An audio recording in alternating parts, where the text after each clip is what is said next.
കക്കാടംപൊയിൽ കൂമ്പാറ ആനക്കല്ല് പാറയിൽ mini pickup lorry നിയന്ത്രണം വിട്ടുമറിഞ്ഞ് സ്ത്രീയടക്കം 3 പേർക്ക് പരിക്കേറ്റു. ഇവരെ അരീക്കോട് സ്വകാര്യ ആശുപത്രിയിൽ പ്രവേശിപ്പിച്ചു. തിങ്കളാഴ്ച വൈകിട്ട് 6:30 അപകടം.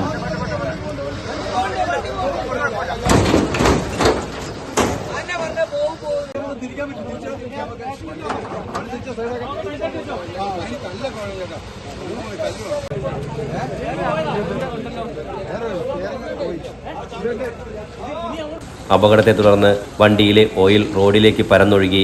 ഇതേ തുടർന്ന് മണിക്കൂറുകളോളം കക്കാടംപൊയിൽ കൂമ്പാറ റോഡിൽ ഗതാഗതം തടസ്സപ്പെട്ടു.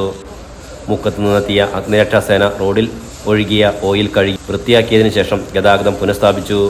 ആരുടെയും പരിക്ക് സാരമുള്ളതല്ല. കൂമ്പാറ കക്കാടംപൊയിൽ റോഡ് കയറ്റവും വളവും തിരിവുമുള്ളതാണ്.